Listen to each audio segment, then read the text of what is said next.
Hello everyone, सभी को मेरा नमस्कार। आज मैं शुरू करने जा रहा हूँ कक्षा 8 के लिए पहला अध्याय, जिसका नाम है फसल उत्पादन एवं प्रबंधन। 9वीं कक्षा के लिए और 10वीं कक्षा के लिए जो वीडियोज़ हैं वो आपको मेरे चैनल के ऊपर मिल जाएंगे। तो 8वीं कक्षा का अभी तक कोई वीडियो मैंने अपलोड नहीं किया था। आज मैं आपको पहला अध्याय फसल उत्पादन और प्रबंध के बारे में विस्तार से बताऊं। तो देखिए, फसल के बारे में पढ़ने से पहले हमें पता होना चाहिए हमें फसल की आवश्यकता क्यों होती है। हमें फसल की आवश्यकता होती है मुख्य रूप से भोजन के लिए। यह भोजन हमें कहाँ से प्राप्त होता है? फसल से प्राप्त होता है। तो भोजन की आवश्यकता क्यों होती है? हमारे शरीर को ऊर्जा के लिए और शरीर की वृद्धि और विकास के लिए हमें भोजन की आवश्यकता होती है। यह हमारे शरीर को विभिन्न प्रकार के पोषक तत्व प्रदान करता है, और ये सारे पोषक तत्व हमें किससे मिलते हैं? फसलों से प्राप्त होते हैं। इसी प्रकार से फसल हमारे भोजन का मुख्य स्रोत है। तो फसल क्या होती है? फसल होती है जब एक ही किस्म के पौधे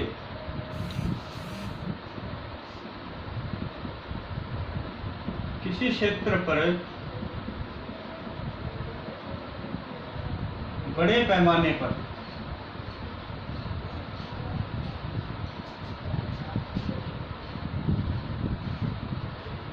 उगाए जाते हैं।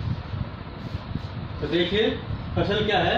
जब एक ही किस्म के पौधे किसी क्षेत्र पर बड़े पैमाने पर उगाए जाते हैं तो उसे फसल कहते हैं। तो फसल की परिभाषा क्या होगी?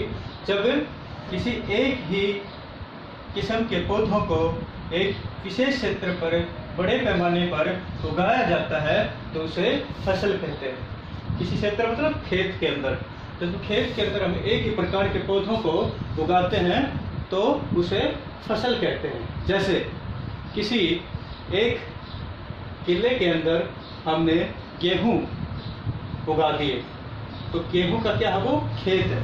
किला है वो एक खेत है। उसके अंदर क्या है? सभी के सभी पौधे गेहूं के होंगे, तो गेहूं क्या हो गई? हमारी फसल हो गई। तो इसी प्रकार से जब हम किसी जगह पर बड़े पैमाने पर बहुत सारे पौधे एक साथ उगाते हैं तो उसे फसल कहते हैं। फसल को मुख्य रूप से दो भागों में बांटा गया है। नंबर 1 खरीफ फसल और नंबर 2 रबी फसल। तो मुख्य कितने हैं फसल के प्रकार? 2 है, खरीफ फसल और रबी फसल। खरीफ फसल क्या है? जून से सितंबर तक। जून से सितंबर तक कौन सा मौसम होता है? वर्षा का मौसम होता है। तो वर्षा ऋतु के अंदर जो फसलें उगाई जाती हैं उसे खरीफ की फसल कहते हैं। तो खरीफ फसल क्या है? जून से सितंबर तक वर्षा ऋतु में उगाई जाने वाली फसलों को खरीफ की फसल कहते हैं। जो आपको टॉपिक दिया गया था लिखने के लिए, उसमें दोनों परिभाषाएं हैं। ये सारी परिभाषाएं उसके अंदर आ जाती है, इसलिए मैंने यहाँ पर पूरा नहीं लिखा है, बस आपको समझाने के लिए मुख्य मुख्य हेडिंग्स लिखी है। तो खरीफ फसल क्या है? जून से सितंबर तक वर्षा ऋतु में उगाए जाने वाली फसलों को खरीफ की फसलें कहा जाता है। तो वर्षा ऋतु में जून से सितंबर तक कौन कौन सी फसलें उगाई जाती हैं? धान की फसल है, मक्का है, सोयाबीन है और कपास है। आप सभी ग्रामीण क्षेत्र में रहने वाले हैं, हम भी ग्रामीण क्षेत्र में रहने वाले हैं, तो हमें पता है धान की फसल जिससे चावल उत्पन्न होता है, मक्का है, सोयाबीन है और कपास है। ये फसलें गर्मी के मौसम में वर्षा ऋतु में जून से सितंबर के बीच में उगाई जाती हैं। तो इन फसलों को क्या कहते हैं? हम खरीफ की फसल कहते हैं। उसके बाद है रबी फसलें।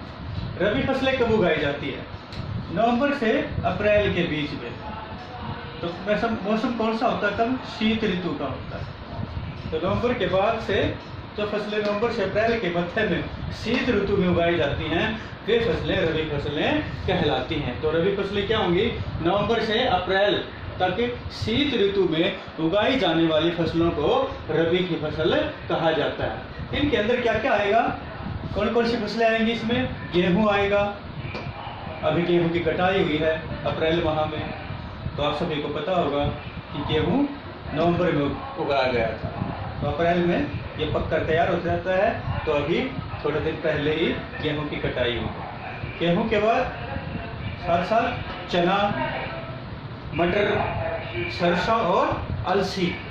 तो गेहूं, चना, मटर, सरसों और अलसी ये फसलें उगाई जाती हैं नवंबर से अप्रैल के मध्य। तो रबी की फसलें कौन कौन सी होगी हमारी? गेहूं, चना, मटर, सरसों और अलसी, ये फसलें हैं रबी की फसलें। तो फसलों का प्रकार हमने पढ़ लिया। फसलें दो प्रकार की होती हैं, रबी फसल और खरीफ फसल। उसके बाद देखिए किसान क्या क्या कार्यकलाप या कौन कौन से कार्य करता है फसल को उगाने के लिए, फसल को तैयार करने के लिए, उसके कटाई से लेकर घर तक या मंडियों तक पहुंचाने तक किसान को बहुत सारे जो कार्य हैं या क्रियाकलाप है वो करने पड़ते हैं। तो किसान को कौन कौन से क्रियाकलाप करने पड़ते हैं उनके बारे में हम विस्तार से अध्ययन करेंगे। तो उसके बाद हमारा टॉपिक है कृषि पद्धतियाँ। तो कृषि पद्धतियाँ क्या होता है? कृषि क्या है? फसल उगाने के परिक्रम को कृषि कहते हैं। देखिए फसल क्या था, जब एक ही किस्म के पौधे किसी क्षेत्र पर बड़े पैमाने पर उगाए जाते हैं तो उसे फसल कहते हैं। कृषि किसे कहते हैं? कृषि क्या है? फसल उगाने की प्रक्रिया को कृषि कहा जाता है। तो इसके अंदर क्या क्या आता है? विभिन्न प्रकार के क्रियाकलाप आते हैं जो किसान करता है फसल के उत्पादन के लिए। तो इन किसान के द्वारा किए जाने वाले ये विभिन्न क्रियाकलाप क्या कहलाते हैं? कृषि पद्धतियाँ कहलाते हैं। तो कृषि पद्धतियाँ क्या है? किसान के द्वारा किए जाने वाले विभिन्न प्रकार के जो क्रियाकलाप हैं वो कृषि पद्धतियाँ कहलाते हैं। तो किसान कौन कौन से कार्य करता है? देखिए ये नंबर वाइज मैंने इसके ऊपर लिख रखे हैं। तो यहाँ पर सबसे पहले किसान क्या करता है? मिट्टी को तैयार करता है। तो पहला क्रियाकलाप या पहली जो कृषि पद्धति हो जाएगी वो हो जाएगी मिट्टी को तैयार करना। दूसरा बुआई।